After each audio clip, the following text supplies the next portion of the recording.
Habíamos empezado a ver a incluir la incertidumbre en la programación de los proyectos. ¿Se acuerdan que habíamos terminado con este diagrama? Donde lo que uno pensaba intuitivamente no era tan parecido a lo que obteníamos finalmente, si sacábamos una solución analítica. Entonces nos quedaba pendiente ver el método PERT, que es un método donde se incluye la incertidumbre de forma más explícita, que se le suma al método de la ruta crítica. Entonces, ¿en qué consiste este método PERT?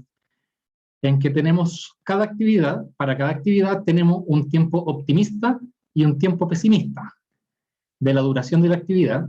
¿Y qué significa optimista y pesimista? El tiempo optimista es el periodo lo que menos puede durar la actividad, considerando que la probabilidad de que dure menos que eso es súper baja, es del orden del 1%. Y por el lado opuesto, el tiempo pesimista es que también, que lo que dure la actividad sea menos del 1%. En el caso del optimista, perdón, era que dure más del 1%. Y el tiempo más probable es el número que nos da a nosotros generalmente, que es lo que más se repite, ¿ya? Que vendría siendo la moda. Y esto lo podríamos modelar nosotros como una distribución beta. Ponemos beta aquí entre comillas porque es una aproximación de la distribución beta entre A y B.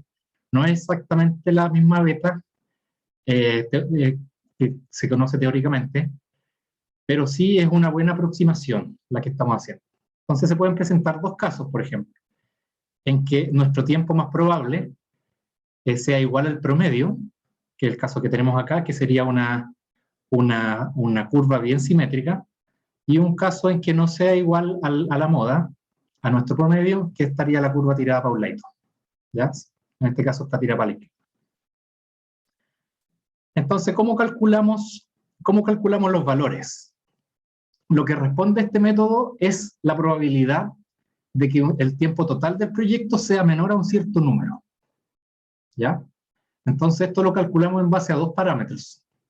El primero es nuestra media, que se calcula como una especie de promedio ponderado de todas las actividades de la ruta crítica, donde se le da mucho más peso a la moda, al tiempo más esperado que nos dan de la actividad. Al tiempo pesimista y el tiempo optimista se le da menos peso. O sea, no estamos cargando más para la moda. ¿Se fijan? Es una especie de promedio ponderado.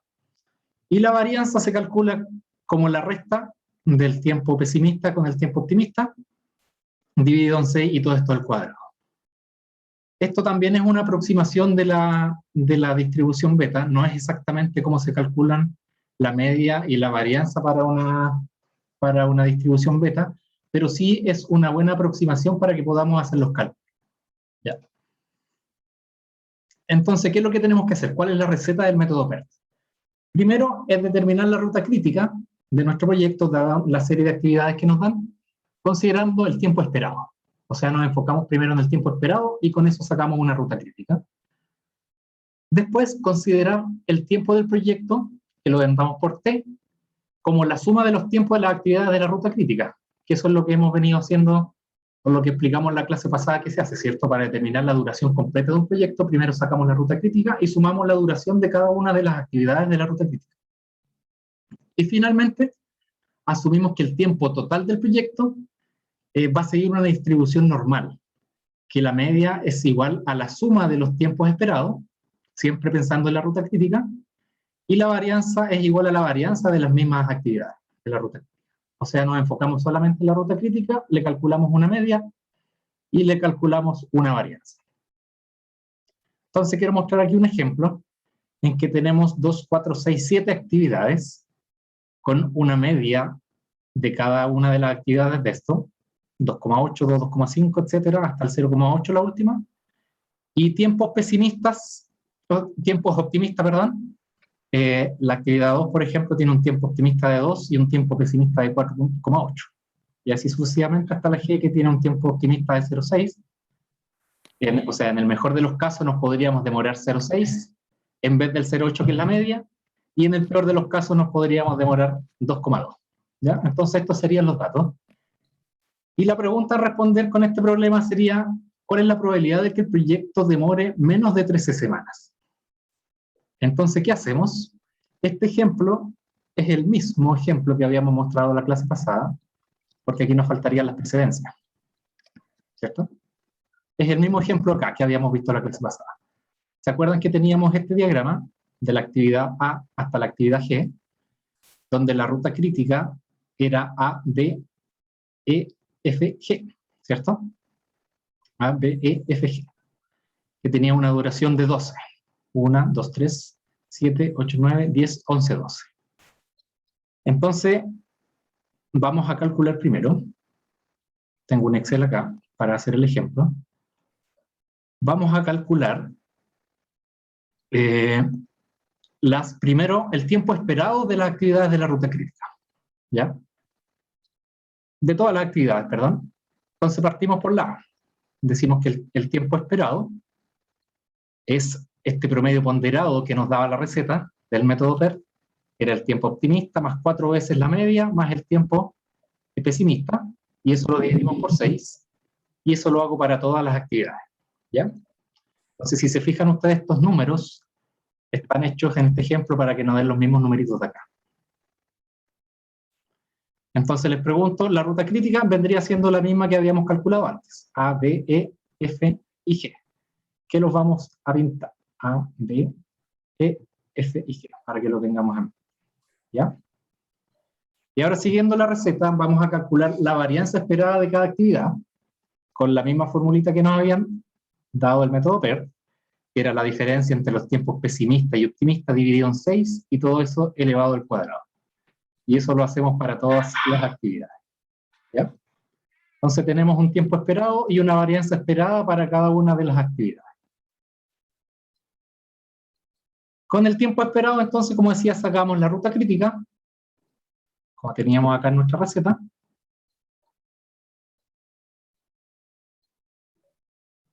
Acá. Considera el tiempo del proyecto T como la suma de los tiempos de las actividades de la ruta crítica. O sea, si sumamos los tiempos de la ruta crítica, tendríamos que sumar el 3, el 2, el 4, el 2 y el 1, que nos daría 12. ¿Ya? Entonces eso es lo que en esperanza nos daría el tiempo total del proyecto. Seguimos ahora la receta. Decimos que hay que asumir que el tiempo total del proyecto sigue una distribución normal. ¿Y cuáles son los parámetros que hay que ponerle? Bueno, la media es igual a la suma de los tiempos esperados de la ruta crítica. Entonces, la suma de las medias de la ruta crítica, sumamos la actividad A, B, E, F y G, que son las que están aquí. ¿Ya? Y eso nos da 12, que es exactamente lo mismo que habíamos calculado en la clase anterior. Calculamos la varianza, dice que la varianza se calcula como la suma de las varianzas de las actividades de la ruta crítica. Entonces simplemente hacemos la suma de estas actividades, sumamos todos estos números. ¿Ya? Nos saltamos la C y la D que no estaban en la ruta crítica de nuestro proyecto. Entonces la varianza nos da 0,49. Finalmente, para responder la pregunta, nos dicen la probabilidad de que dure menos de 13 semanas. Todos estos números están en semanas. Entonces, son 13 semanas. ¿Y cómo calculamos esta probabilidad? Bueno, aplicamos la fórmula de Excel, distribución normal, que en español dist punto normal. ¿Y qué nos pide esta ecuación? Esta fórmula, perdón, nos pide primero nuestro X, nuestro valor por el que estamos preguntando. Es decir, primero iría el 13 semanas. Después lo que pide es la media, que vendría siendo nuestro 12.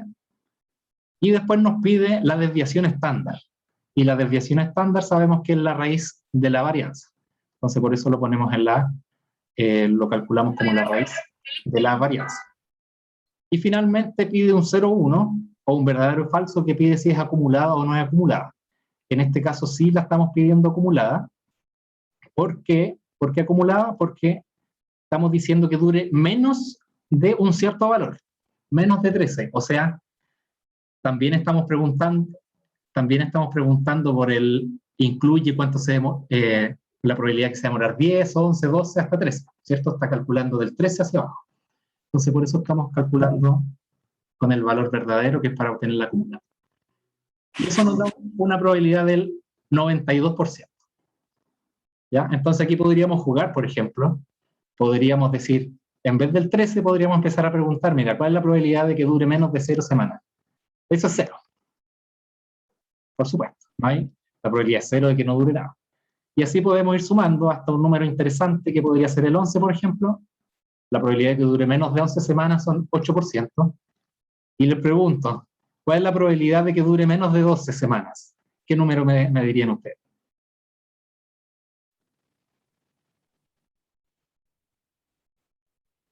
Si yo le pusiera un 12 acá. Probemos, pongamos un 12, eso me va a dar 50%, porque esta ecuación estaría bien equilibrada. 50% me dice Dimitri, perfecto, perfecto. Y así si empezamos a aumentar este valor de semana, nos empezaríamos a acercar al 100%. El 13 ya son 92%, y el 14 ya con 14 semanas, estamos seguros de que vamos a terminar antes de 14 semanas. ¿Ya? ¿Alguna pregunta de esto?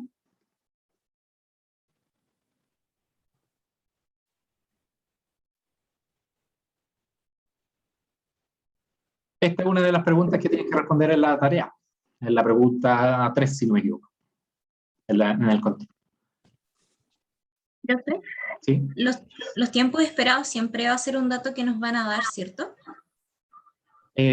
Nos van a dar una moda a nosotros, nos van a dar una moda, Claro. son estos. Claro, no es el tiempo esperado, pero nosotros calculamos el tiempo esperado en base a la formulita para ocupar esta distribución beta, que es esta. Sí, o sea, eso quería preguntar por la moda, perdón, si es que esa Sí. moda siempre se va a entregar. Sí, estos son datos, los que están aquí en la tablita serían datos, ¿ya? Uh-huh. Y los tiempos esperados y las varianzas los calculamos en base a la receta que nos da el método PERT, ¿ya? En base a esto. Claro. ¿Ya? Ya, muchas gracias. Eso sí. Entonces nuestra Profe, respuesta... yo tengo una... Sí. Perdón, que tenía una duda con respecto a una diapositiva que pasó hace un ratito, donde había una pregunta que decía, ¿cuál es la probabilidad de que el tiempo total del proyecto T sea menor a D? ¿Ese D a qué corresponde? SD es nuestro 13, en este caso. Ah, ok. Sí. SD es nuestro 13, que es nuestra pregunta, y es el número que ponemos en la distribución del Excel como el primer numerito. Si se fijan, si uno pone aquí this.node, el Excel le va a dar estos parámetros. El X vendría siendo este D, por el que me preguntas tú. La media, la desviación estándar la calculamos. Eso hay que tener claro que nos pide la desviación estándar, ojo. Podría ser como una especie de trampa. Y la desviación estándar es distinta a la varianza. La desviación estándar es la raíz de la varianza, entonces en ese hay que tener cuidado. ¿Ya? Hay que aplicarle la raíz entonces a nuestra varianza que calculamos de la actividad de la ruta. ¿Ya? Ya, gracias. Eso es. Entonces, de esa manera, ese es el método. Pasamos ahora a algo que se llama la frontera eficiente tiempo-costo, donde existe un trade-off entre acelerar un proyecto y lo que nos cuesta un proyecto. ¿Ya? Si nosotros pensamos en nuestro día a día o en un proyecto cualquiera, si quisiéramos apurar una actividad, en general eso nos costaría tiempo, nos costaría dinero, ¿verdad? Porque tendríamos que invertir más recursos, etc. Entonces hay algunos costos que están asociados tanto a prolongar como a acelerar la actividad. Por ejemplo, tenemos costos directos a acelerar, que esto quiere decir, tenemos para apurar una actividad, necesitamos horas extra, contratar más personas, contratar más maquinaria, por ejemplo, etc. Y tenemos costos indirectos que están asociados a prolongar proyectos. Si nosotros prolongamos proyectos, tenemos que incurrir en otros costos, como son arriendo de maquinaria, penalizaciones, como vamos a ver en un ejemplo que viene ahora, etcétera. Por ejemplo, si nosotros pensamos en el Costanera Norte o en una construcción cualquiera donde afectamos el tráfico o tiene alguna externalidad del proyecto, cada semana o cada mes que nos pasamos nos podrían cobrar una multa. ¿Ya?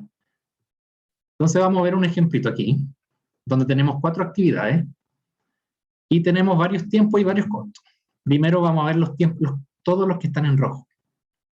Tenemos la actividad B y la C que parte después de la A y la D que parte inmediatamente después de la B y después de la B y la C. Tenemos los tiempos normales que están en rojo.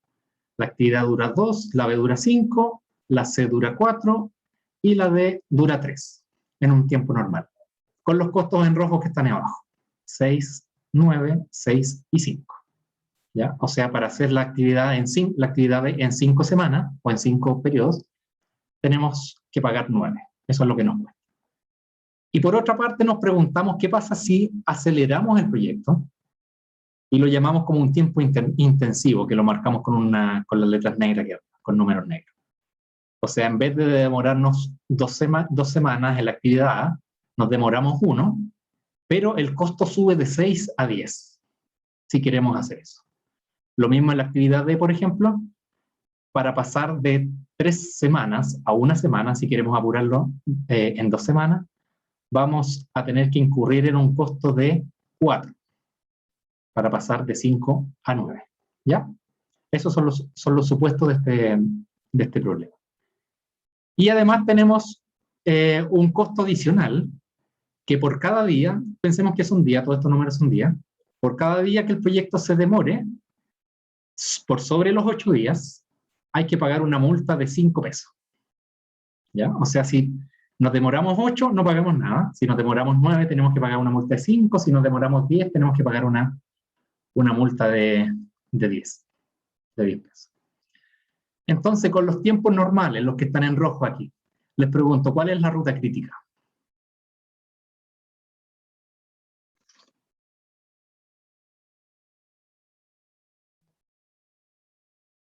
Tenemos 2, tenemos 5, tenemos 4 y tenemos 3. ¿Sería ABD? Exactamente. Entonces nuestra ruta crítica sería la ABD. ¿Y qué costo tiene? En los tiempos normales tendría un costo de 6 más 9, que son 15, más 5, que son 20, más el costo de la actividad C, que también hay que hacerla. ¿Ya? Entonces serían 26. Entonces yo les quiero mostrar aquí cómo la pregunta aquí sería en cuánto nos conviene bajar actividades, la duración de las actividades, para pagar lo menos posible, para optimizar nuestro proyecto en términos de costos. ¿Ya? Entonces yo les voy a mostrar, lo vamos a hacer aquí todos juntos, en nuestra pizarrita. Tenemos aquí el mismo ejemplo. Primero vamos a calcular cuánto nos cuesta bajar cada actividad en un día. Supongamos que los costos son lineales, ¿ya? Por ejemplo, si aquí en la actividad D me dice que para bajar 2 días yo necesito pagar 4. Vamos a suponer que para bajar un día entonces vamos a pagar 2. ¿Verdad? Que sería como restar los números y dividirlos por la duración. Como en este caso, 9 menos 5 son 4, dividido por 3 menos 1, que serían 2. ¿Ya? Entonces vamos a ir anotando, voy a hacer mi pizarrita. La actividad, que es por la actividad, nos gustaría la actividad A en bajarlo un día.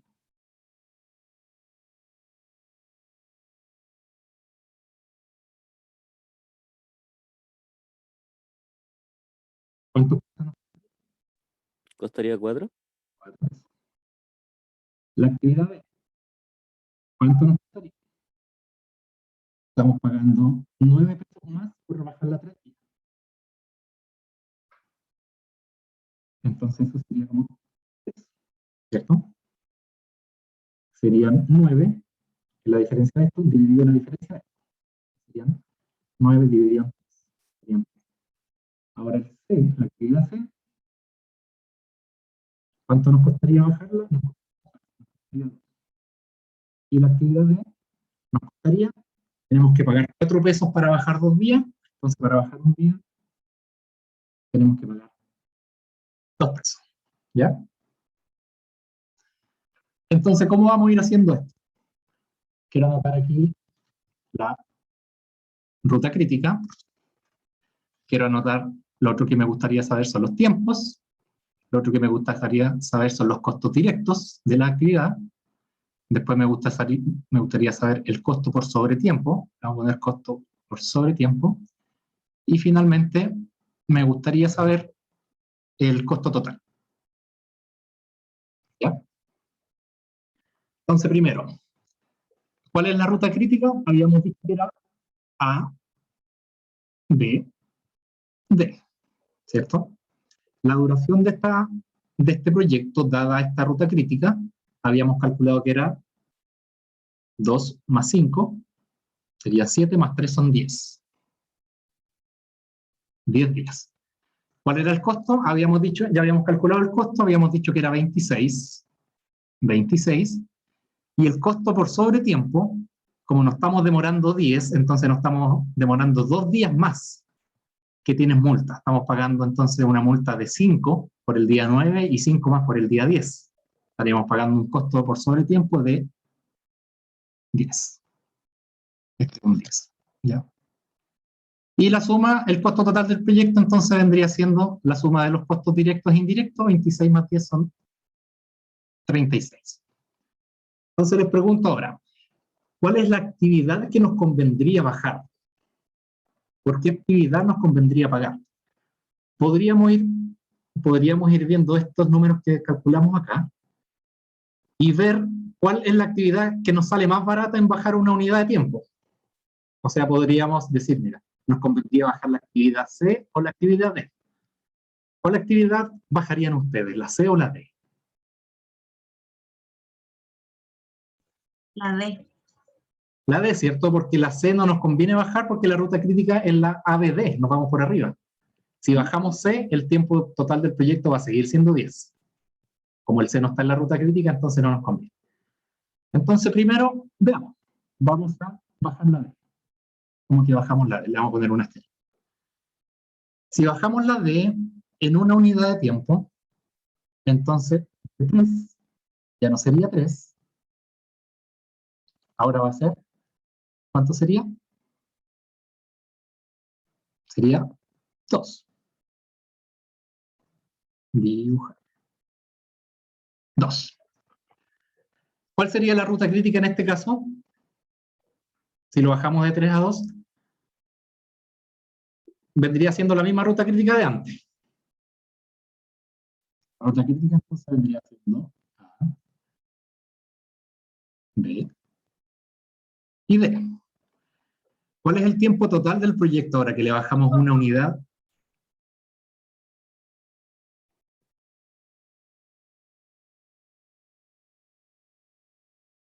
¿Cuál sería el tiempo total del proyecto?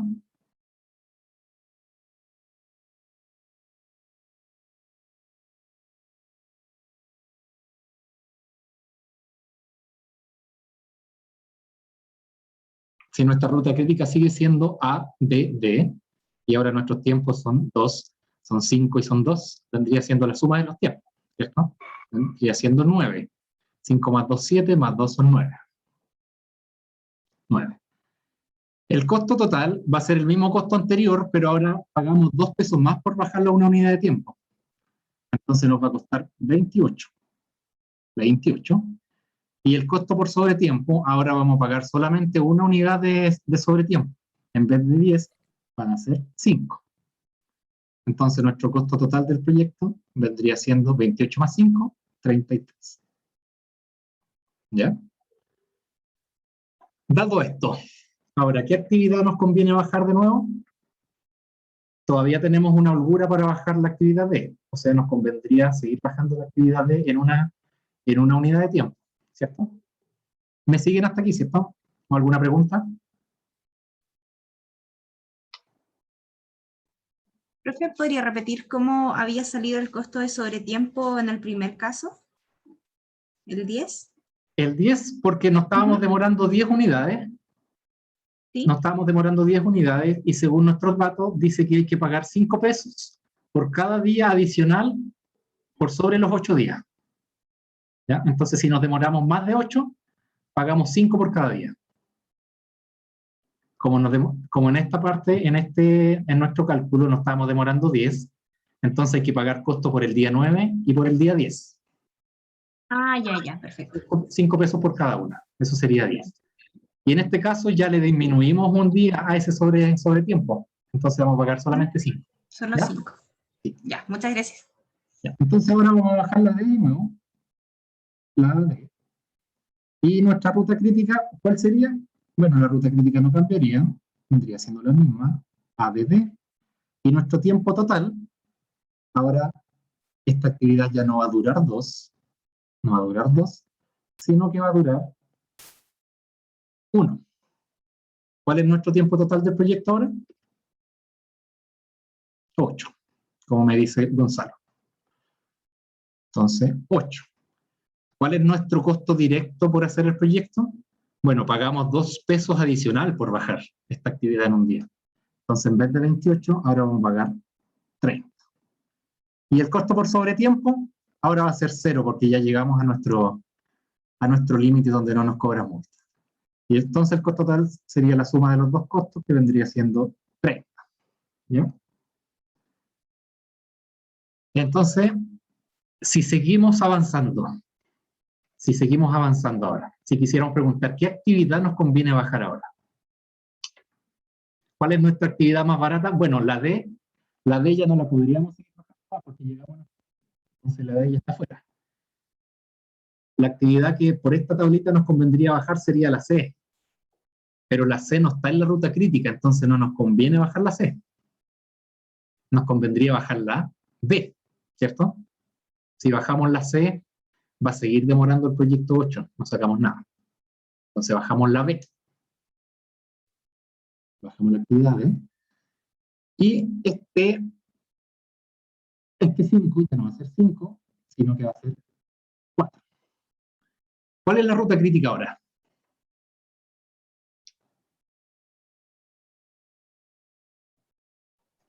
Podría ser cualquiera de las dos, ¿o no? ABD o ABC. Son las dos. Sí, exactamente, son las dos. ABD y ACD. Son ambas. ¿Cuánto tiempo nos demoraríamos ahora en realizar el proyecto? La suma de estos tiempos vendría siendo 4, 5, 6 y una serían 7.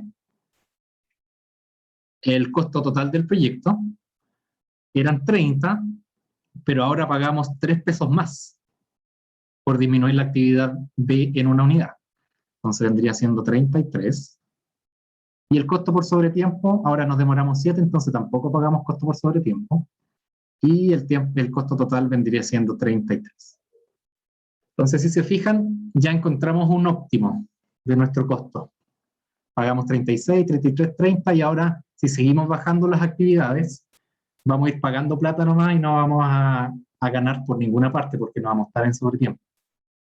Entonces, podríamos decir que nuestro óptimo se encuentra aquí. ¿Ya?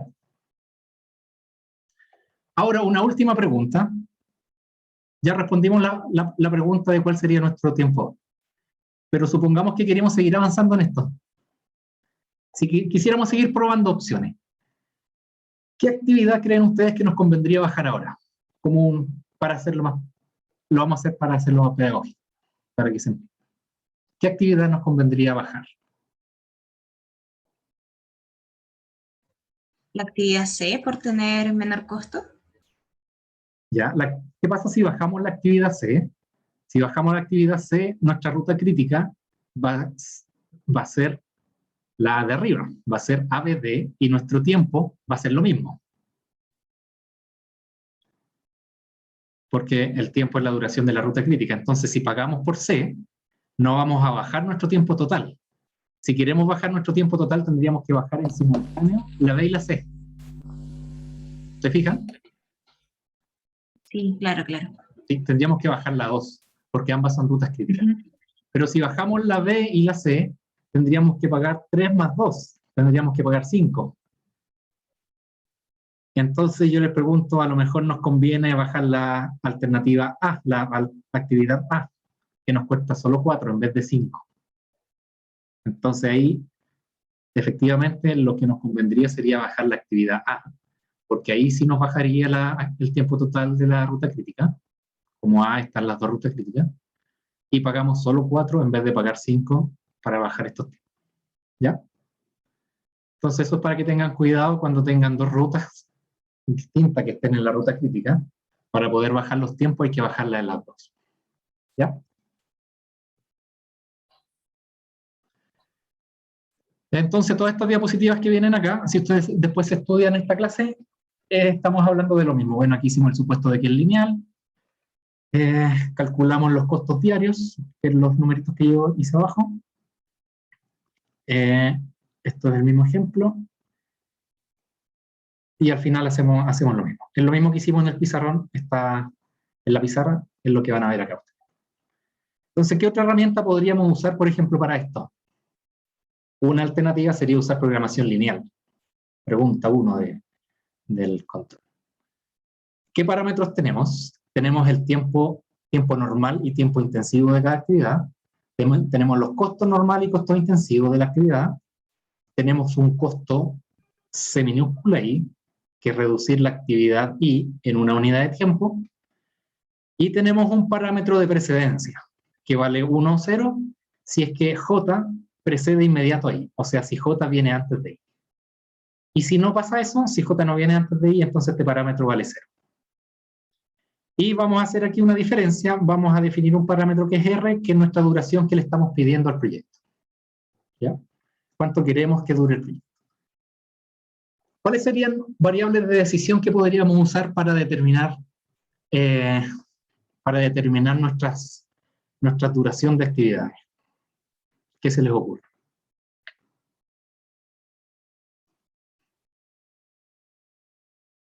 Les voy a dar una pista.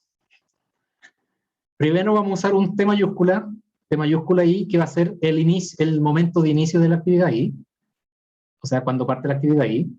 Un D sub I, que va a ser la duración de la actividad I, y el T mayúscula solo, sin subíndice, que va a ser la duración total del proyecto. Entonces esas serían nuestras 3 decisiones. Nuestras 3 variables de decisión. Me pregunta alguien en el chat, profe, aún está mostrando la pizarra. Perdón.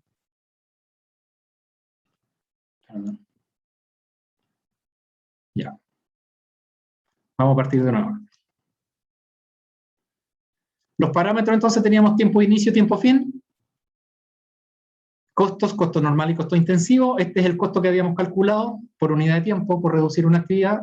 Y tenemos el X sub IJ, que vale 1 o 0, dependiendo si el J precede ahí. Si no lo precede, vale 0.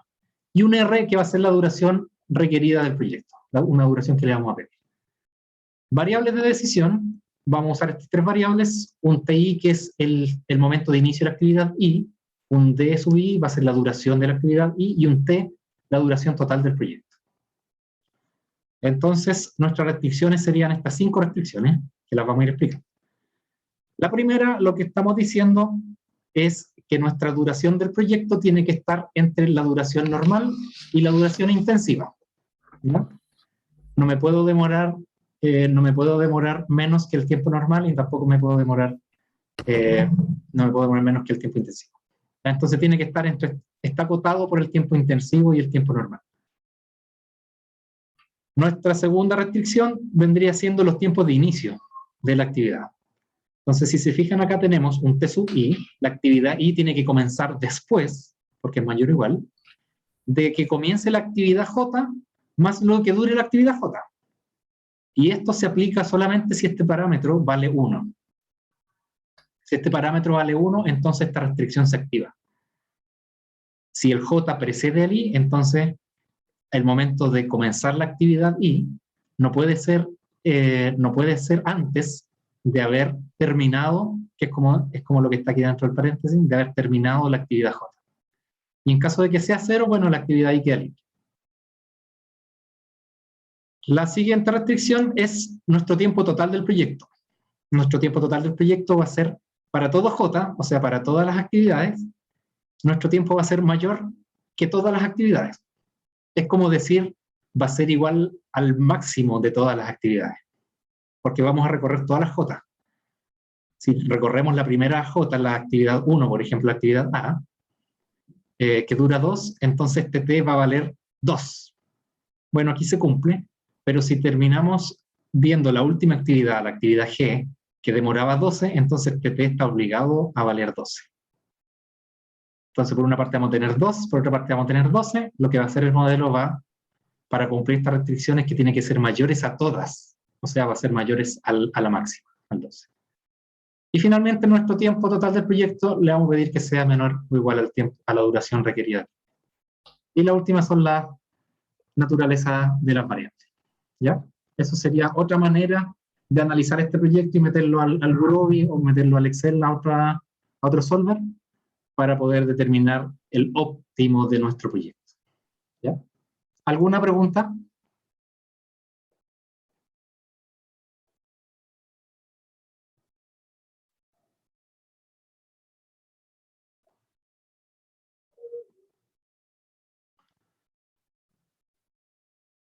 Ya, finalmente nuestra función objetivo, que vendría siendo nuestro tiempo normal, menos la duración final que vamos a determinar. Es decir, esto lo que está diciendo aquí es cuánto vamos a bajar, en cuántas unidades de tiempo vamos a bajar la actividad I, multiplicada por el costo que nos da, que tenemos que pagar por bajar la actividad I. Y esto lo sumamos porque muchas actividades pueden bajar su duración. El modelo puede determinar eso. Entonces pagamos un costo por cada unidad de tiempo que baja. Entonces, si ustedes me tiran esto a un solver, les debería dar lo mismo que habíamos determinado acá en la pizarra. ¿Ya? Eso es lo que me había quedado pendiente de la clase pasada. Que hasta aquí terminábamos con la programación de proyectos. Y quiero empezar ahora con lo que nos corresponde esta clase, que vamos a hablar de la demanda. Pronósticos de demanda. Como motivación para esto, pensemos que ustedes son una tienda que venden ropa, cualquier tipo de ropa, y que esta ropa ustedes la piden afuera, la piden al extranjero. Supongamos que la piden a China, y para llegar a Chile esta ropa, desde que ustedes hacen el pedido, que le dicen a los chinos, necesito esta cantidad de ropa con estas características, se va a demorar unos 3 meses en llegar. Entonces, ¿qué es lo que deberíamos pensar nosotros? Deberíamos pensar 3 meses antes de que nos llegue, deberíamos saber cuánto va a ser la demanda en el momento en que nos llegue. Por ejemplo, si estamos vendiendo ropa de invierno, el invierno comienza en marzo, abril, mayo, junio, en junio, 21 de junio, tendríamos que pensar en marzo. Cuando hacemos el pedido, deberíamos tener calculado cuál va a ser la demanda en el invierno. Y eso muchas veces no es tan claro, porque puede haber muchos factores de incertidumbre en 3 meses. Supongamos que puede haber una pandemia que no la teníamos considerado, que es el caso de ahora. Supongamos, por ejemplo, que el clima no va a estar tan frío, entonces no vamos a vender toda nuestra ropa. O el caso contrario, que el clima de invierno va a ser mucho más frío que lo que teníamos pensado. Y si es mucho más frío, entonces la gente va a querer más ropa de la que trajimos y vamos a estar vendiendo menos de lo que podríamos haber vendido. ¿Ya? Entonces es por eso que a nosotros nos gustaría estimar nuestra demanda de nuestro producto. Y la demanda puede tener distintos comportamientos. Por ejemplo, aquí estoy mostrando un gráfico en que, por ejemplo, esto puede ser el invierno. A medida que se acerca el invierno, la demanda aumenta, pero después cuando nos vamos alejando del invierno, entramos en primavera, verano, esta demanda empieza a bajar. Lo que les explicaba, si el invierno va a ser muy caluroso, entonces nos vamos a quedar con stock. Vamos a pedir demasiada ropa, nos vamos a quedar con ella guardada. Y si está muy frío, entonces mucha gente va a llegar a comprar la ropa y nos vamos a quedar con quiebre de stock. Entonces, esto es porque queremos determinar los motivos por los que nos gustaría estimar la demanda. ¿Y cómo estimamos esta demanda? ¿Cómo hacemos un pronóstico? Bueno, nos basamos en una serie de datos que los metemos en una juguera, de alguna manera, juguera bien literal tenemos puesto acá, y en base a eso hacemos un pronóstico de nuestra demanda. Entonces hay varias maneras de estudiar esta demanda futura. Por ejemplo, ¿por qué queremos estudiar para qué tipo de producto podríamos querer determinar demanda futura? Para productos o servicios que ya existen, como en el caso de vuelos aéreos, son productos de un servicio que se vende constantemente, entonces podríamos tener muy buenos datos para eso. Podríamos basarnos en la historia, en la estacionalidad, en los años anteriores para ver cómo se comportó, y en base a eso podemos sacar un cálculo, podremos estimar la demanda futura. Pero hay muchos casos en que tenemos un producto nuevo que no tenemos informaciones pasadas, que en esos casos vamos a tener que buscar de dónde sacamos información para poder estimarlo. Por ejemplo, si queremos construir una nueva red de metro, una nueva línea. Es un producto nuevo, no sabemos cuánta gente se movería por esta línea, pero sí tendríamos algún dato, que es la gente que se mueve en transporte en las micros, por ejemplo. Algo podríamos sacar, pero no tenemos información precisa del pasado. Y, por ejemplo, si nosotros quisiéramos instalar un local, un supermercado, como está en esta foto, también nos gustaría estimar nuestra demanda. No es lo mismo instalarse en un sector que instalarse en otro, porque hay que considerar el tiempo de movimiento de las personas, tal vez Si ponemos por ejemplo, estamos vendiendo ropa cara, necesitamos saber cuál es la demanda en cada sector de Santiago para saber dónde vamos a querer instalar nuestro local. ¿Ya? Entonces aquí, ¿para qué? Si ustedes me quieren ayudar, ¿para qué nosotros querríamos estimar la demanda? Si ustedes venden algún producto o dan algún servicio, ¿por qué nos gustaría estimar la demanda? ¿Para qué querríamos saberla? ¿Alguna idea?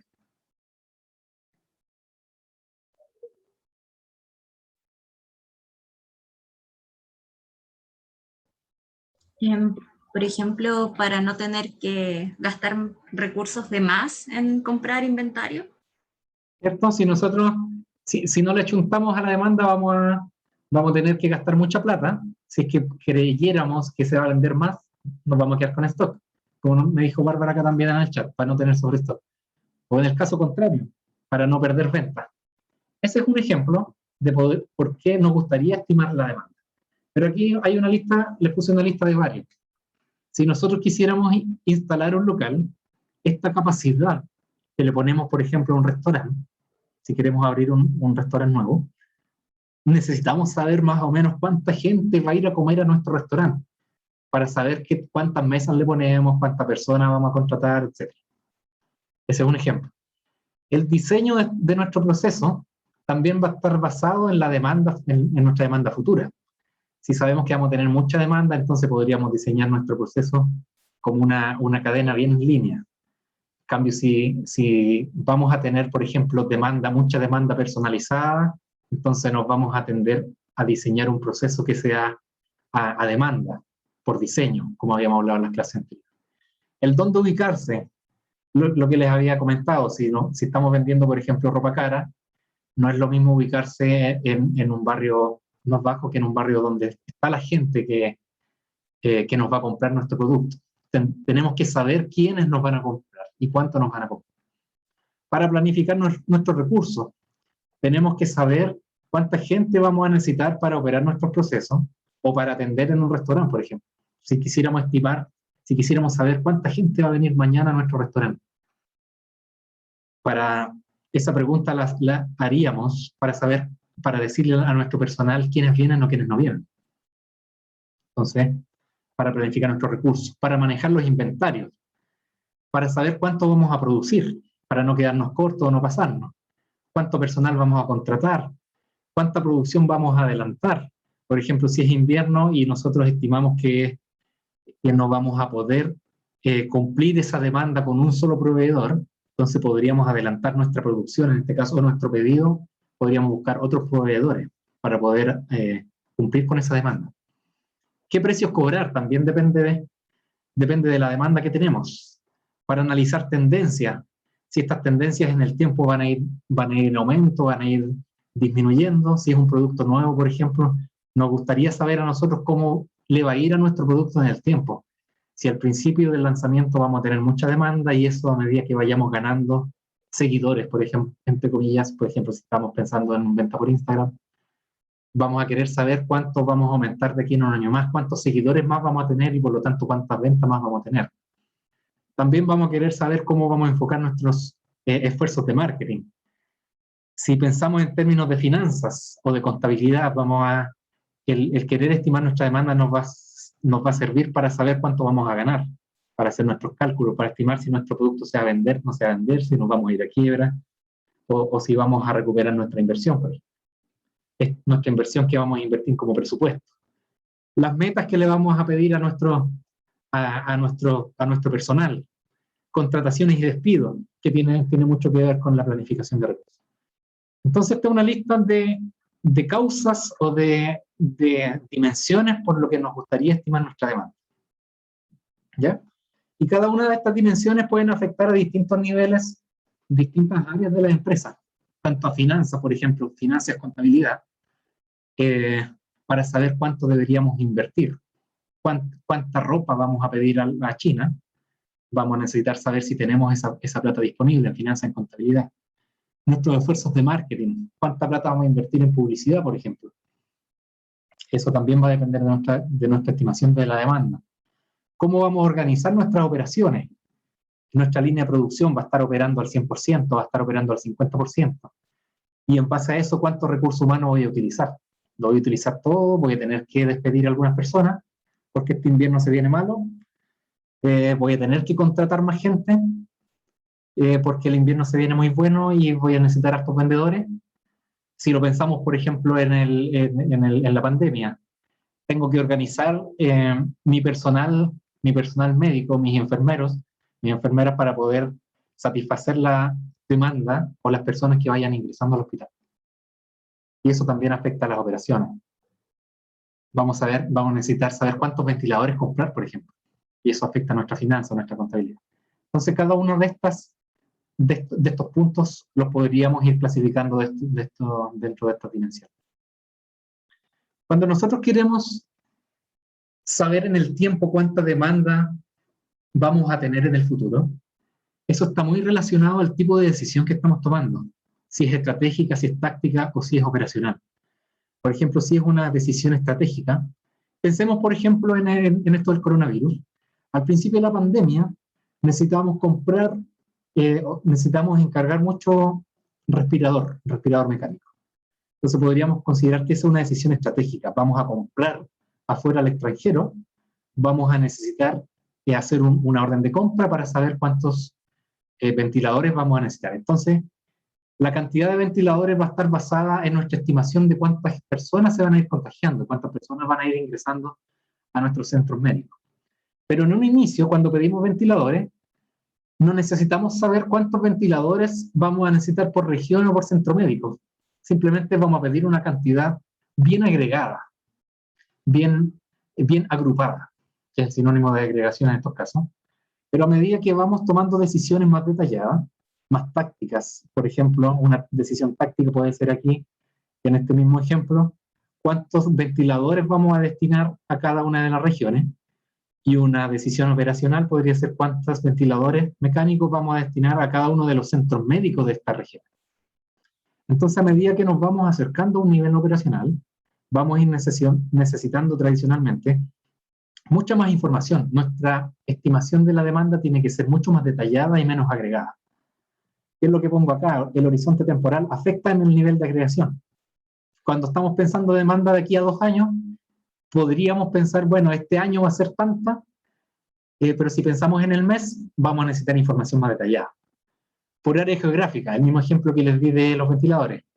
Por producto, por ejemplo, si nosotros vendemos yogures, por decir algo, al principio podríamos pensar, si estamos pensando en el largo plazo, podríamos decir, mira, nuestra demanda, vamos a vender 1000 yogures diarios.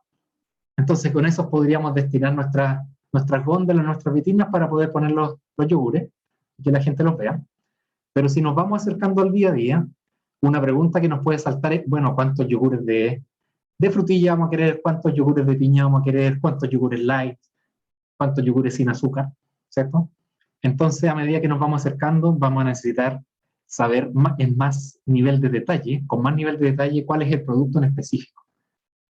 Por segmentos de cliente, ¿a qué nos referimos a esto? Por ejemplo, si nosotros administramos un cine, vamos a querer saber cuál es nuestra demanda por tipo de película, por películas infantiles, por películas de suspenso, por películas de terror, que en general las ve gente más adulta, etc. Películas más románticas que las van a ver las parejas, películas infantiles que van los niños acompañados de sus papás generalmente.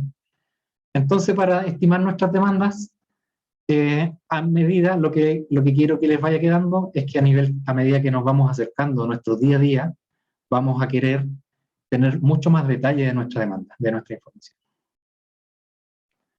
¿Y cómo estimamos esta demanda? Bueno, tenemos 2 métodos, cualitativos y cuantitativos. El cualitativo, como lo dice su palabra, del cual depende de juicios solamente, de lo que alguien nos diga, más que un número en particular, sino que juicios. Y los métodos cuantitativos ya es algo que le metemos modelos, empezamos a buscar datos para meterlo a un modelo de programación lineal, para meterlo a una serie de tiempo, etc. Y con eso vamos a tener una estimación de demanda bien estimada, con números.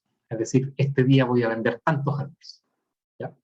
Pero para eso necesitamos muchos datos para los métodos cuantitativos, a diferencia del cualitativo, que solamente podríamos necesitar la opinión de las personas. Entonces partimos por los métodos cualitativos. ¿Qué características tienen estos? ¿O cuándo querríamos usar un método cualitativo? Es cuando no tenemos mucha información, o podríamos pensar cuando existe alta incertidumbre, que nuestros datos pasados no nos sirven tanto, nuestros datos numéricos no nos sirven tanto, entonces vamos a tener que preguntarle a alguien, a alguien experto, por ejemplo, cuánto él cree que va a ser nuestra demanda. Si tenemos poca capacidad de proceso me refiero a proceso computacional, por ejemplo, si no tenemos al alcance un modelo, si no tenemos un modelo matemático, si no lo conocemos, bueno, entonces nos vamos a tener que basar solamente en juicio. Estimo más o menos que puede ser de 100 nuestra demanda. Y horizonte de mediano y largo plazo, que tiene que ver con lo mismo que les había comentado recién. A medida que nos vamos acercando al corto plazo, vamos a querer un dato mucho más preciso. ¿Y en qué casos se usan los métodos cualitativos? Generalmente se usan para productos nuevos, donde para los productos nuevos no tenemos casi nada de información de qué es lo que se está comprando. Imaginemos, por ejemplo, que estamos sacando una nueva tecnología que va a cambiar el mundo. Entonces no tenemos información previa de eso. Nunca se ha ofrecido ese producto. ¿Qué métodos podríamos considerar en cualitativo? Por ejemplo, un juicio bien informado. Le podríamos preguntar a alguien experto qué piensa o cuál es su intuición sobre algún producto. ¿Y qué característica tiene un juicio bien informado? Tienen un gran uso. ¿Por qué? Porque es mucho más simple de usar. Le podríamos preguntar a cualquier persona, o podríamos hacer, por ejemplo, una encuesta preguntándole a las personas si está dispuesto a comprar ese producto, etc. Entonces es mucho más fácil de aplicar. No necesitamos tener tanto conocimiento matemático ni datos. Pero posee una exactitud baja. Pero también tiene un costo bajo, porque simplemente le podríamos preguntar a nuestras personas conocidas cuánto creen ellos que va a ser nuestra demanda. Y sirve mucho para regular, para saber identificar puntos de cambio. ¿A qué me refiero con estos puntos de cambio? Me refiero, por ejemplo, si nosotros pensamos en la política, estas típicas encuestas de políticas que se hacen toda la semana, ¿por quién querría votar usted? Cuando pasa alguna acción en la semana anterior, cuando sale alguna, por ejemplo, alguna yayita de alguien, cuando se le encontró alguna cosa de corrupción a una persona, cuando después del debate, cómo le fue o cuál fue el candidato ganador, que esos son puntos de cambio, son puntos que generan cambio en la opinión de la gente. Entonces la encuesta es una buena manera de yo poder determinar cómo afectó algo que pasó en el futuro. ¿Ya? Un ejemplo de esto, edificios de departamentos. Bueno, ahora hay departamentos por todas partes, entonces no es tan aplicable. Podríamos aplicar la demanda del departamento vecino. Si nosotros como constructora o como inmobiliaria hicimos un edificio de departamento muy cerca, bueno, nuestra demanda podría estar basada en eso. Pero si estamos haciendo un edificio de departamento en un sector nuevo, en un sector donde no ha habido históricamente mucha demanda, no se han construido departamentos, entonces probablemente un juicio bien informado nos podría servir para estimar nuestra demanda.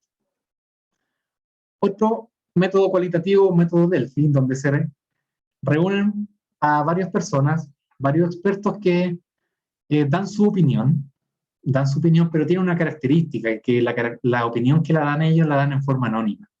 ¿Y por qué es importante que la opinión sea en forma anónima? Porque esto saca de nuestra ecuación cualquier otro efecto. Por ejemplo, si le preguntamos si nosotros somos jefes de una empresa y le quisiéramos preguntar a alguno de nuestros empleados que tiene alguna cierta opinión, una cierta expertise en la demanda, tal vez nuestro empleado, por querer complacernos a nosotros, por miedo o por respeto, nos va a decir, no, jefe, si nos va a ir bien, echémosle para adelante. Pero si le preguntáramos a él en forma anónima, tal vez sería mucho más objetivo en su respuesta. Entonces, por eso se tiende a hacer de forma anónima. Y esto se hace generalmente cuando queremos introducir productos nuevos o cambios tecnológicos. Una tecnología que puede cambiar el mundo, no tenemos datos, entonces podremos usarnos en la opinión de los expertos. para regular con exactitud los puntos de cambio, lo mismo que nombrar anteriormente, y posee un costo mediano alto. ¿Por qué alto? Porque tendríamos que contratar a personas expertas y pagarles sus HH, considerando su expertise, que en muchos casos podrían no ser muy baratos. Necesitamos destinar tiempo, necesitamos destinar un lugar para poder presentarles a ellos y que puedan estar cómodamente dándonos su opinión. Entonces, por eso tiene un costo más alto que preguntarle a una persona común y corriente. Por ejemplo, un ejemplo que pongo acá, empresa que requiere un pronóstico de ventas a 5 años y que posee una baja capacidad, lo que hace difícil usar ventas como información de demanda. O sea, no tengo mucha historia para atrás para poder hacer una demanda. Entonces podríamos decir, por ejemplo, bueno, vamos a llamar a los diferentes administradores de cada área y le vamos a preguntar cuál es su opinión. O podríamos contratar a un economista, por ejemplo, que nos podría dar una opinión mucho más global de la economía, por ejemplo, el Producto Interno Bruto. ¿Cómo va a estar la economía? ¿Cómo se va a venir la economía en 5 años más? Bueno, no va a depender solamente de las ventas de los años anteriores, sino que va a depender mucho de la economía, de cómo va a estar la inflación, cómo va a ser el sueldo mínimo de aquí a 5 años, por ejemplo. Varias preguntas para obligar a pensar en relaciones. En relaciones me refiero a datos correlacionados que impacten en nuestra venta, como lo que decía recién, Producto Interno Bruto. ¿Y cuál es el resultado de esto? Bueno, al comienzo va a haber mucha dispersión, pero a medida que vayamos reuniéndonos más con estas personas y vayamos consolidando toda la información, esta información va a empezar a converger a un mejor punto. ¿Ya? Encuestas de mercado. Es otra técnica que se puede usar en los métodos cualitativos, que corresponde básicamente a paneles, cuestionarios y pruebas de mercado. Las típicas encuestas que probablemente a todos nos han hecho o que todos conocemos cómo se hacen. ¿Qué características tienen estas encuestas? Las podemos usar típicamente para probar productos nuevos. Si queremos lanzar, por ejemplo, un nuevo sabor de yogur, no tenemos mucha historia de cuánto le gusta a la persona ese nuevo sabor. Entonces vamos a tener que salir a la calle y preguntarle a la gente, ¿le tinca o no le tinca este yogur? Si estamos pensando en encuestas políticas, también al principio no se sabe bien lo que piensa la gente de ciertos candidatos. Entonces hay que salir a la calle y preguntarle a las personas cuál es su opinión y si estarían dispuestos o no estarían dispuestos a votar por tal o cual candidato. Y estas son muy buenas a corto plazo. ¿Por qué a corto plazo? Porque, por ejemplo, en estas mismas encuestas políticas las opiniones van cambiando generalmente en el tiempo. Como les había dicho, por ejemplo, si hay un debate y nosotros vemos que nuestro candidato, al que nos gustaba a nosotros, se desenvolvió muy mal, bueno, entonces probablemente vamos a necesitar encuestas del día a día, de la semana. No es una evaluación a largo plazo. Pero esto posee un costo alto porque le vamos a tener que pagar a gente para que salga a preguntar o a telefonistas para que hagan las llamadas. Y eso tiene un costo de pago para las personas, para sus horas. Y los puntos de cambio que lo hemos nombrado también. Otro método cualitativo podríamos pensar en analogía a ciclos de vida. ¿A qué me refiero con esto? Si nosotros, por ejemplo, quisiéramos sacar un nuevo producto, podríamos pensar en algún producto similar que haya salido antes y en base a eso podríamos determinar más o menos o preguntándole a algún experto, por ejemplo, que se base en productos no iguales pero más o menos similares, por ejemplo, que hayan producido un impacto tecnológico similar o que hayan cambiado la calidad de vida de las personas de una manera similar. Podríamos preguntarle a ellos cómo se ha comportado el ciclo de vida de estos productos. ¿Y a qué me refiero con ciclo de vida? Es cómo se va a ir comportando en el tiempo este producto. ¿Cuánta demanda vamos a tener cuando lancemos el producto, cuando lo introduzcamos al mercado? ¿Cuánto va a ser su tasa de crecimiento a medida que le vayamos dando mayor información a la gente de lo que se trata nuestro producto? ¿En qué momento en qué momento vamos a tener peaks de este producto y en qué momento ya el producto va a estar saturado y podríamos estar produciendo mucho más de lo que la gente está pidiendo. Entonces, típicamente, estas analogías a los ciclos de vida se usan mucho para los productos tecnológicos, que tienen un ciclo de vida bien determinado. Comienzan bajo, pero después van creciendo y al transcurrir el tiempo estos van a ir. Características de estos son de largo plazo porque queremos analizar el ciclo de vida a largo plazo del producto. Y posee una exactitud no muy buena porque nos estamos comparando con algún producto, pero nuestro producto que queremos lanzar no es exactamente el mismo, puede tener sus propias singularidades. Entonces no va a ser exactamente el mismo. No capta los puntos de cambio porque lo estamos viendo a largo plazo. No nos estamos enfocando en la contingencia de lo que pasa semana a semana o día a día. Pero sí, este método tiene un costo bien bajo, porque simplemente es tomar cómo se ha comportado un producto similar y hacer una comparación, hacer una estimación. Ejemplo, los juguetes. Siempre hay juguetes que están de moda, juguetes que son, por ejemplo, para los niños, para las películas que está de moda. Salió, por ejemplo, Toy Story y el muñeco de Toy Story es el que va a estar, el que va a tener mucha demanda para esta Navidad. Pero a medida que pasa el tiempo, bueno, van saliendo películas nuevas, los niños se van a ir olvidando de este mismo personaje y van a ir cambiando las preferencias. Y aquí un ejemplo de lo que ha pasado, por ejemplo, con los DVD, o con lo que pasa con toda la tecnología. Al principio el DVD era muy demandado hasta que después fue reemplazado, cuando cumplió su ciclo de vida, fue reemplazado por otras tecnologías. ¿Ya? ¿Alguna duda hasta ese punto? Les voy a pedir disculpas, me voy a pasar un poquitito para tratar de avanzar lo más posible, pero ya vamos a ir avanzando ahora. ¿Alguna pregunta que tengan hasta ahí me la pueden hacer? Yo por lo menos no tengo ninguna, profe. Ya. Pasamos entonces ahora, vamos a pasar a los cuantitativos. Cuantitativos, como bien dice la palabra, vamos a analizar el cuánto, el número. Vamos a querer dar un número de referencia para nuestra demanda. ¿Y qué podríamos usar para esto? Bueno, podríamos usar series de tiempo u otros métodos causales como relaciones lineales o modelos econométricos, que son causales porque toman en consideración otras variables del mercado, por ejemplo, para poder determinar cómo impacta esto en nuestra estimación de nuestro producto. ¿Ya? Métodos supervisados de Machine Learning. Bueno, el Machine Learning está entrando bien fuertemente a todos los modelos. Y prácticamente todos los modelos ahora más avanzados tienen algo de Machine Learning, que son tecnologías que van aprendiendo en base al pasado. Son inteligentes para ir aprendiendo de la historia. Y otros modelos de simulación. ¿Ya? Entonces aquí vamos a ir hablando de algunos de estos que nombramos acá. Características, por ejemplo, de la serie de tiempo. La serie de tiempo utilizan datos históricos y en base a estos datos históricos, de aquí hacia atrás, yo intento predecir lo que va a pasar de aquí al futuro. Eso es lo que trata de hacer la serie de tiempo.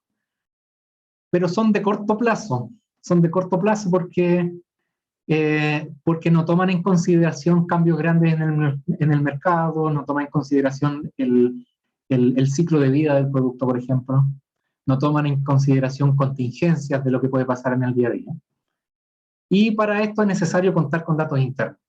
O sea, para proyectar a futuro nos basamos en datos pasados y tenemos que contar con esos datos pasados. Muchas veces no tenemos estos datos y tenemos que comprarlo a alguna empresa que maneje datos. O en el mejor de los casos los tenemos nosotros. Y no son tan buenos porque no captan tanto los patrones de cambio. Si pasa algo en una semana, bueno, esto no lo va a capturar. Va a trata de que nuestras demandas se parezca más o menos a lo que pasó en el pasado. Pero si pasa algún cambio brusco, esto no lo va a capturar. Entonces, una serie de tiempo podría ser lo que muestro acá en esta diapositiva. A ver si alguien me podría decir qué cosas se puede identificar de este gráfico. ¿Qué características tiene este gráfico?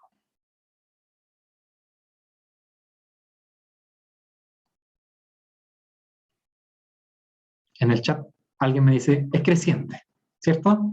Podríamos decir que tiene una tendencia a ir creciendo en el tiempo. Es periódico, ¿cierto? Tiene estacionalidades. Podríamos pensar que esto, por ejemplo, es ropa de invierno, de verano. Si es ropa de invierno, bueno, en el verano no se vende, después en el invierno sí se vende, después en el verano no, y así sucesivamente. También podemos ver que tiene cierta aleatoriedad. Cuando estamos parados acá, no es una demanda estable, sino que tiene pics y tiene valles. ¿Qué otra característica podríamos ver de esto?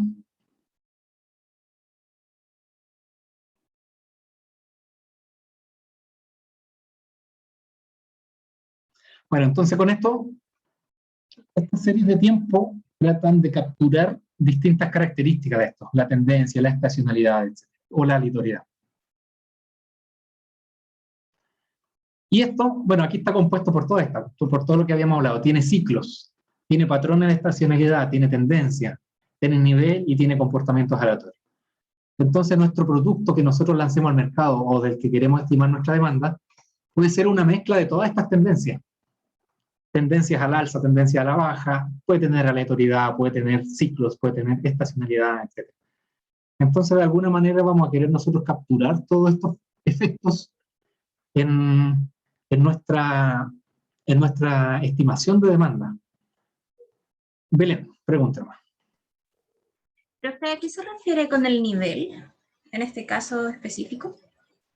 El nivel podríamos pensar que es una base de nuestra demanda, que podríamos pensar que es como nuestra tendencia más baja, nuestro nivel más bajo. ¿Ya? Es como lo contrario a la tendencia. La tendencia es algo al alza, pero el nivel podríamos pensar que es nuestro mínimo. Muchas gracias.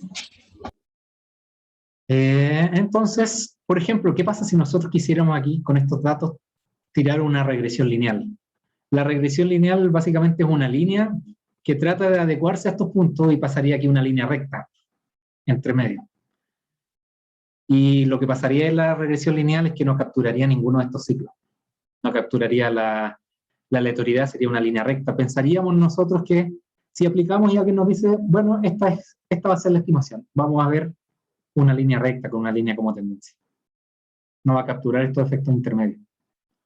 Entonces la notación que vamos a usar para la serie de tiempo va a ser nuestra demanda observada, lo que vimos en el pasado que vamos a denotar por D sub T, nuestro pronóstico hacia el futuro, que vamos a denotar por S sub T más 1, porque es hacia el futuro, nuestro nivel promedio calculado para el periodo, que lo vamos a denotar por A sub T, y en cuánto nos equivocamos, que va a ser el error del pronóstico, que va a ser la diferencia entre el D sub T y el S sub T.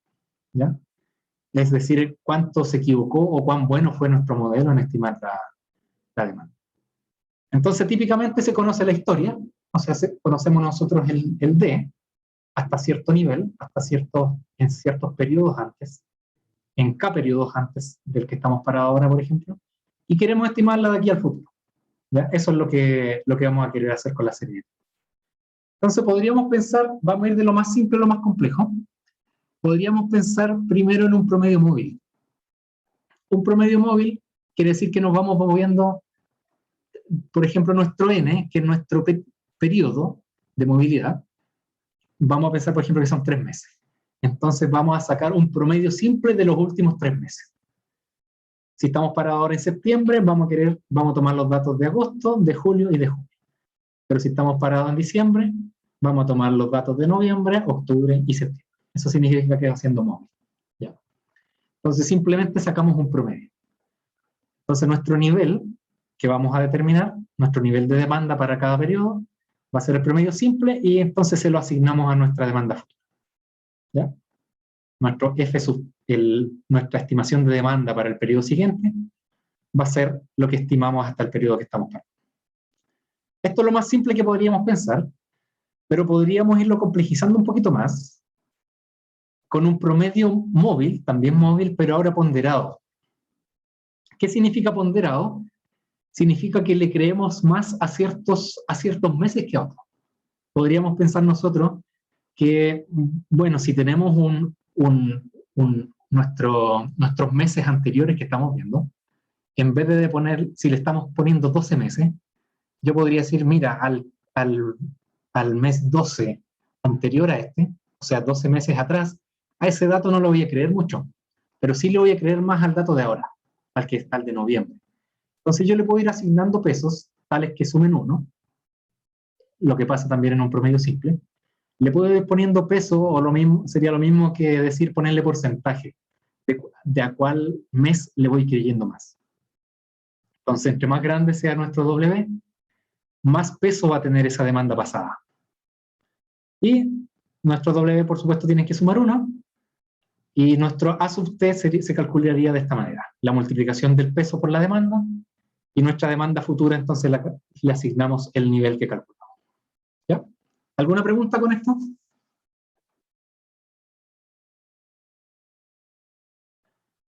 Pasamos al siguiente. Ya complejizamos un poquito más. Alisamiento exponencial. ¿Qué quiere decir esto? Si nos paramos en un periodo T, bueno, decimos, le vamos a poner un peso alfa a la demanda que observamos en el periodo T, y al resto de las demandas que calculamos hacia atrás, le vamos a creer la diferencia. Esto es una combinación lineal conversa. Es decir, que la suma de los dos ponderadores suma 1. Alfa más 1 menos alfa va a sumar 1. Entonces la característica de esto es que el alfa esté entre 0 y 1. Entre más grande sea el alfa, más le voy a ir creyendo yo a mi demanda inmediata. Por ejemplo, si estoy parado ahora en septiembre, para ver la de agosto, entonces le voy a creer mucho más a la demanda de agosto. Porque mi alfa si es 1, bueno, le voy a creer a la demanda de agosto, y esto va a ser 0, no le voy a creer nada a la historia. Pero al contrario, si el alfa tiende a 1, si el alfa tiende a 0, perdón, no lo voy a considerar, y voy a considerar mucho más la historia. ¿Y por qué se llama esto alisamiento exponencial? Porque si ustedes empiezan a desarrollar esto, este AT depende del cálculo que yo hice previamente, del AT más 1, utilizando esta misma fórmula. Y si yo sigo para atrás, bueno, voy a llegar a un punto en que voy a tener mi primera demanda, mi primer dato de demanda, que va a ser un D sub 0. Entonces, si ustedes, los invito a desarrollar esta ecuación para el T-1, para el T-2, etc., se van a dar cuenta que estos datos se van a ir multiplicando, van a ir quedando al cuadrado. El alfa, el 1 menos alfa va a ir quedando al cuadrado. Entonces, si yo tengo un número entre 0 y 1 al cuadrado, cada vez se va a ir achicando más. Y eso quiere decir que a los meses pasados, el A sub 0 va a estar multiplicado por 1 menos alfa a la T, elevado a T. Entonces, va a ser un número muy chiquitito, lo que quiere decir que no le estoy creyendo mucho a mis datos anteriores, me estoy basando más en la historia reciente. Lo que tiene mucho sentido. O sea, cuando yo miro la demanda, si quiero saber cuánto voy a vender mañana, lo primero que querría hacer es ver la demanda de ayer, ¿cierto? Y también me gustaría saber la demanda pasada, pero no tanto. Pero igual la voy a ponderar de alguna manera para no perder la información pasada. Entonces, eso es lo que trata de decir esto. Y bueno, mi pronóstico de demanda para el periodo siguiente, entonces, va a ser el nivel que yo calculé en este paso. ¿Ya? Entonces, como tarea, dense ustedes un T igual a 3, por ejemplo, para que sea fácil, y empiecen a calcular hasta el A sub 0, A sub 1, A sub 2 y a la sub 3. Se van a dar cuenta que le van a empezar a aparecer términos cuadráticos acá. ¿Ya? Ahora le vamos a agregar al mismo anterior, le vamos a agregar una tendencia. Si nosotros sabemos que nuestra demanda sigue una tendencia al alza o a la baja, es mucho mejor considerar esta tendencia. Estos modelos son básicamente mucho más planos, porque son básicamente promedios. Pero si nosotros sabemos que nuestra demanda tiene alguna tendencia, como habíamos mostrado acá, como una tendencia, entonces mucho mejor incorporarle esa tendencia. ¿Y cómo la incorporamos? Se la incorporamos a nuestras series pasadas. O sea, nuestra demanda, la más cercana que tenemos, el dato más cercano que tenemos, le aplicamos el alfa, pero a nuestro dato pasado le vamos a sumar una tendencia para que vaya creciendo si es que esto es positivo o para que vaya disminuyendo si esto es positivo, si esto es negativo. Entonces agregamos este T de tendencia que se calcula de la siguiente manera. Ahora agregamos unos parámetros beta que también va a ser una combinación lineal convexa entre nuestros niveles anteriores y nuestros niveles históricos, nuestra tendencia histórica. Entonces lo que dice básicamente esto, lo que quiere capturar en este término, es cuánta fue la diferencia de niveles entre los periodos previos. O sea, si fue aumentando o si fue disminuyendo. Esto es lo que va a capturar. Y este factor que tenemos acá, va a ir capturando la tendencia, las tendencias pasadas, ¿ya? Para ir subiendo en el nivel. Y ¿cómo hacer nuestra predicción? Si nosotros queremos calcularlo de aquí a 5 meses, por ejemplo, suponiendo que este K va a ser un 5, entonces va a ser nuestro nivel más los 5 de nuestra tendencia que habíamos calculado acá, ¿ya? Entonces, básicamente lo que me gustaría que se queden de este modelo con tendencia es que trata de alguna manera de calcular los promedios, pero le va sumando cada vez una tendencia. Lo que va a producir que nuestra estimación de demanda vaya siguiendo esta tendencia. En base a los datos pasados, siempre estamos basándonos en datos pasados. Entonces, si el modelo ve que la tendencia de nuestros datos pasados va a ir en alza, entonces estos T va a ir capturando ese delta, como se va a ir viendo acá. Ese delta de crecimiento de periodo a periodo, ¿ya? Y también tanto el alfa como el beta va a ser menor o igual, va a estar entre 0 y 1. Y por último, la última complejidad, la penúltima complejidad, es que le vamos a agregar una estacionalidad. Si le agregamos estacionalidad, pensemos en el modelo de deslizamiento exponencial, ¿no? Que a ese modelo le vamos a agregar una estacionalidad. Entonces la estacionalidad va a ir capturando estas alzas o bajas durante ciertos periodos de tiempo. Va a ir capturando estos movimientos que se ven acá, que se observan en esta figura, ¿ya? Entonces, ¿cómo lo hacemos eso? Incorporando un parámetro adicional, un cálculo adicional en nuestra demanda, pero no en nuestra demanda inmediata, no en nuestro nivel inmediato, sino que en un periodo, en una cantidad L de meses hacia atrás. O sea, por ejemplo, si nosotros sabemos que nuestro producto tiene una estacionalidad, en diciembre se va a vender mucho más, si vendemos juguetes, por ejemplo, sabemos que en Navidad va a tener siempre un alza y después durante el resto del año va a seguir una tendencia más o menos plana, salvo en otras fechas especiales, como Día del Niño. Pero supongamos que tenemos Navidad, entonces lo que queremos saber es cómo fue nuestra demanda o nuestra tendencia en el ciclo anterior, en la estacionalidad pasada. Entonces por eso le agregamos este factor a la demanda. Y el resto es lo mismo. Entonces, ¿cómo calculamos el R? Este R que le estamos aplicando a este factor de estacionalidad, lo calculamos también con una combinación lineal convexa, ahora le llamamos gamma, y vamos a dividir la demanda por el nivel que nosotros calculamos. Entonces esto, si ustedes le empiezan a meter números, va a ir capturando esta estacionalidad. Y nuestra demanda futura, entonces si queremos estimar nuestra demanda de aquí a 5 meses, en 5 meses más, simplemente tomamos el nivel que calculamos acá y lo vamos a multiplicar por el factor que calculamos de esta manera. ¿Ya?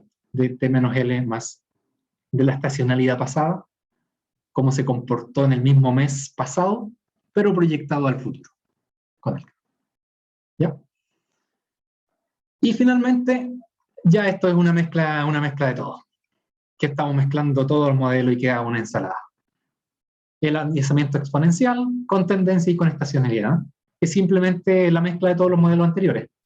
Por eso vamos a tener el alfa, el beta y el gamma, tales que le vamos a sumar la tendencia, como mostraba es el deslizamiento exponencial con tendencia, pero también le vamos a agregar la estacionalidad. O sea, este modelo sería el modelo más avanzado de todos, que capturaría todos los efectos que podríamos calcular, que sería la tendencia y la estacionalidad. Y todos estos números serían entre 0 y 1. Veamos cómo se comportan estos modelos para que veamos, lo aterricemos un poquito a la realidad. Si nosotros vemos, por ejemplo, nuestros datos azules son las ventas reales. Las ventas reales. Y queremos ajustar nuestro futuro y lo comparamos cómo se portó comparado con el pasado. Entonces vamos a ver aquí la diferencia. ¿Cuánto le achuntamos o cuánto no le achuntamos en relación a lo que de verdad pasó? Lo que de verdad pasó son los azules. Entonces un promedio móvil, si ustedes se fijan, no le achunta tanto y siempre anda medio desfasado. Porque va mirando el pasado y no le aplica nada. Entonces, por ejemplo, aquí esto tiene estacionalidad en los meses 12, como Navidad, por ejemplo. En Navidad las ventas fueron mucho más altas. Pero el modelo de promedios móviles, el más simple, me va a capturar, mira, no le achunté en el diciembre y me pasé para enero. En enero y febrero se produjeron mis picos. Entonces no anda muy cerca, no anda muy bien. En este caso tomamos una movilidad de los periodos de 3. Pero ahora si vamos al alisamiento exponencial, al más simple, con un alfa de 0.3, ya nos vamos notando que nos vamos acercando un poquitito más. Que nuestra línea naranja se va pareciendo un poco más a la línea azul, porque ya estamos capturando algún efecto mucho más histórico. El promedio simple, el promedio móvil, estamos viendo solo 3 meses para atrás. Entonces es bien sesgado. En cambio, el alisamiento exponencial ya tiene mucha información hacia atrás, y esa información la incorpora y la regula. La regula para parecerse mucho más a la realidad. Si nos paramos en el mismo alisamiento exponencial, pero ahora con un alfa mucho más grande, recuerden que el alfa mucho más grande significaba que le creíamos mucho más a la demanda del mes recién pasado. Entonces, por eso se acerca mucho más a los picos. Si bien va un poquito desfasado también, porque la información es para los meses anteriores, y como se fijaban ustedes en en el del mes siguiente le sacábamos el nivel del mes anterior. Entonces por eso se comporta un poquito atrasado. Igual va un poquito desfasado, eso es lo que pasa. Pero ya a medida que vamos considerando un alfa un poquito más alto, se va pareciendo bastante más a la realidad. Alisamiento exponencial con tendencia, con un alfa de 0.3 y un beta de 0.4, captura también un poco la tendencia, pero esos picos no se comportan muy bien. Ahora si le agregamos la estacionalidad, si se fijan en estas partes, ya está incorporando de alguna manera la estacionalidad, sobre todo acá. Al principio no se comporta muy bien porque para atrás no tengo muchos datos históricos, pero a medida que voy avanzando en el tiempo, y estoy usando más datos, mi pronóstico de demanda va siendo impecable, se va comportando muy, muy bien. La chunta casi perfecto a lo que pasa. Entonces uno se podría preguntar aquí, ¿cuáles son los alfa, los beta y los gamas que podríamos utilizar? Son estos alfa y beta y gamma, podríamos pensar que al principio utilizamos uno que a nosotros se nos ocurra, pero son parámetros que podríamos ir ajustando en base al pasado. Tenemos nuestro modelo y queremos ajustarlo para que en base a la historia se parezca mucho más. Entonces podríamos ajustar, podríamos meter, por ejemplo, estos alfa, beta y gamma, podríamos meterlos a un programa de programación lineal o a un simulador, probando diferentes valores, y podríamos llegar a un valor muy, muy bueno, o un valor muy óptimo. ¿Ya? Y finalmente, errores de pronóstico. Como habíamos hablado, los errores son la diferencia entre lo que estimamos y lo que realmente pasó. Y hay varias maneras de medir estos errores. La primera manera es considerar un promedio de los errores en valor absoluto. O sea, no me importa si me pasé por arriba o me pasé por abajo. Los considero solamente el valor, en valor absoluto, y esto lo saco un promedio. Entonces la desviación media absoluta, lo más simple posible. Pero podríamos poner un poquito más, más complejo, por ejemplo, una media del error al cuadrado, en que ya el error nos importa mucho más. O sea, si nos equivocamos, ese error al modelo le va a doler mucho más, porque estamos elevando al cuadrado esa diferencia. Y por último, podríamos considerar uno que se conoce como media de errores de porcentaje absoluto, en que no vemos la diferencia absoluta, sino que vemos la diferencia porcentual de lo que le achuntamos o que no le achuntamos a nuestra demanda. Y en ambos casos vamos sacando un promedio. Y en base a eso, si nosotros quisiéramos calcular los alfa, los beta, los gamma, podríamos formular un modelo, por ejemplo, y le decimos que minimice nuestro error. Que minimice nuestro error en base a cualquiera de los tres que utilizamos. Lo mismo que se hace en econometría, por ejemplo, cuando queremos hacer una regresión lineal, lo que se hace para calcular los parámetros de los factores de la regresión lineal, lo que se hace básicamente en esos casos es minimizar los errores, para que nuestra curva se ajuste más a la realidad. Y eso es justamente lo que tenemos acá, una regresión lineal, que esto ya entramos en los métodos causales. Los métodos causales donde otras variables tienen efecto en nuestra demanda. Por ejemplo, consideramos que hay una serie que aquí tenemos una variable independiente que es X, que por ejemplo podríamos, por pensarlo, podría ser el Producto Interno Bruto del año. O sea, como, dicho de otras palabras, cómo va a estar la economía si estamos pensando en un futuro de 12 años, si queremos estimar una demanda a 12 años al futuro. Nos gustaría saber también, aparte de nuestra demanda pasada, nos gustaría saber cómo va a estar la economía. Entonces podríamos pensar, por ejemplo, que nuestro X va a ser el nivel económico. ¿Ya? Entonces, lo que hacemos es minimizar los errores. La diferencia de lo que calculamos versus lo que nos dijo, lo que nos interpretó nuestras variables causales, nuestras variables independientes. Entonces, el modelo que se plantea aquí para determinar los factores es minimizando los errores. ¿Ya? Y una manera de determinar la calidad es una manera de determinar cómo se ajusta. El ajuste, que es nuestro R cuadrado, podríamos calcularlo de esta manera, es como cómo se comportó en base a la realidad. ¿Cuánto le achunté al modelo en base a lo que en realidad pasó?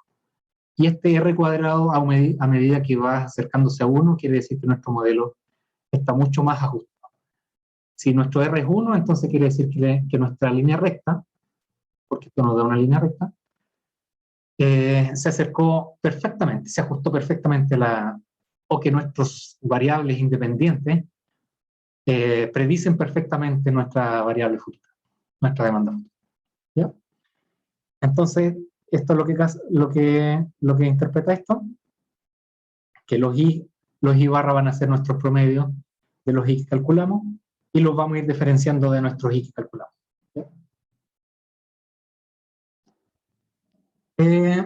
Por ejemplo, si queremos ver qué variables le aplicamos a un modelo, entonces ya supongamos que queremos determinar cuántos diarios vamos a vender. Entonces nuestras variables independientes con las que queremos determinar nuestros niveles de venta, podríamos pensar, por ejemplo, el número de habitantes, el ingreso per cápita, la competencia. En base a estas tres variables, podríamos nosotros sacar una conclusión de cuánto es lo que podríamos vender en un periodo. Entonces, a medida que vamos haciendo más complejas las formulaciones, le podríamos ir aplicando muchísimas más variables. Si en el caso más óptimo le aplicáramos las infinitas variables que existen en el mundo, podríamos pensarlo, nuestra predicción va a ser espectacular, va a ser la mejor posible. Pero eso no es posible en la realidad. En la realidad tenemos que elegir, no tenemos mucha opción de dónde elegir, no podemos elegir millones de variables. O no tenemos, por ejemplo, la capacidad computacional para meter millones de variables. Entonces podríamos ir metiendo solamente la más importante.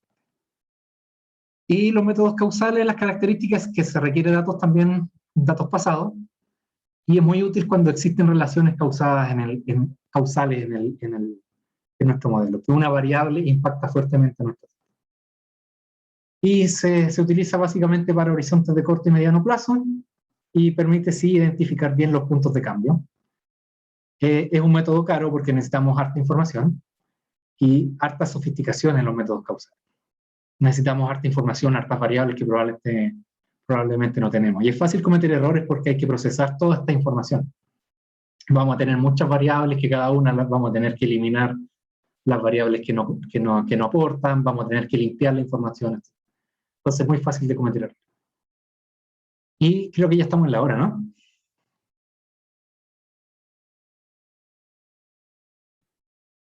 Sí, ya estamos en la hora.